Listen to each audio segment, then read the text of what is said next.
थलपति विजय अब तमिलनाडु के मुख्यमंत्री बन चुके हैं, लेकिन सत्ता की सबसे बड़ी चर्चा अब उनकी जीत नहीं बल्कि एक खास नाम बन चुका है। विजय ने 2 सीटों से ऐतिहासिक जीत दर्ज की है और अब माना जा रहा है कि वो अपनी एक सीट किसी बड़े चेहरे के लिए खाली करने वाले हैं। पार्टी के अंदर जिस नाम की सबसे ज्यादा चर्चा हो रही है वो है त्रिशा कृष्णन।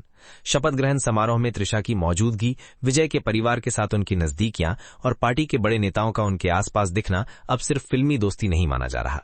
टीवी के कोई एक ऐसे चेहरे की तलाश है जो युवाओं और महिलाओं के बीच जबरदस्त पकड़ रखता हो, और त्रिशा इस राजनीति में बिल्कुल फिट बैठती नजर आ रही हैं।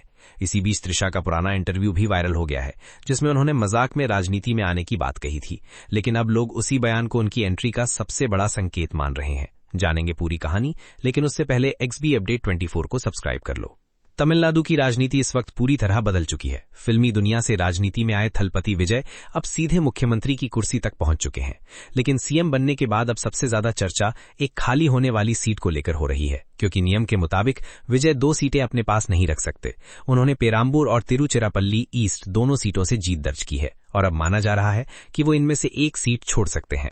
राजनीतिक गलियारों में चर्चा तेज है कि विजय अपनी छोड़ी हुई सीट पर किसी बड़े नेता को नहीं बल्कि त्रिशा कृष्णन को उतार सकते हैं।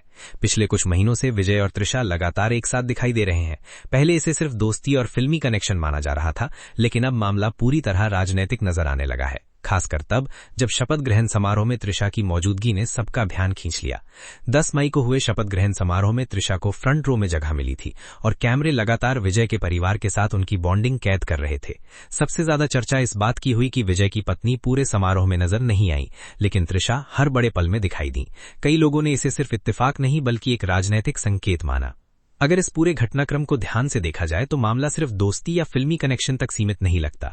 विजय इस वक्त अपनी पार्टी को तेजी से मजबूत करने की कोशिश कर रहे हैं और उन्हें ऐसे चेहरों की जरूरत है जो राजनीति में आते ही चर्चा पैदा कर दें। त्रिशा उसी जगह बिल्कुल फिट बैठती हैं।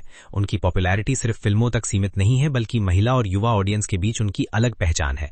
अगर सच में विजय उन्हें राजनीति में लाते हैं तो ये सिर्फ एक सीट भरने का फैसला नहीं होगा, बल्कि टीवीके की इमेज को बड़े स्तर पर आगे बढ़ाने की रणनीति हो सकती है।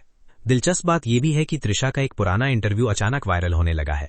उस इंटरव्यू में जब उनसे राजनीति को लेकर सवाल पूछा गया था तो उन्होंने हंसते हुए कहा था कि वो राजनीति में खुद को देख सकती हैं। उस वक्त लोगों ने इसे मजाक माना था, लेकिन अब वही क्लिप सोशल मीडिया पर तेजी से घूम रही है और लोग इसे उनकी संभावित एंट्री से जोड़ रहे हैं। अब देखना दिलचस्प होगा कि विजय आखिर कौन सी सीट छोड़ते हैं और क्या सच में उस सीट पर त्रिशा कृष्णन का नाम सामने आता है या फिर ये पूरी कहानी सिर्फ राजनीतिक चर्चा बनकर रह जाती है। लेकिन इतना तय है कि इस वक्त तमिलनाडु की राजनीति में सबसे ज्यादा चर्चा अगर किसी नाम की हो रही है तो वो नाम त्रिशा कृष्णन का है।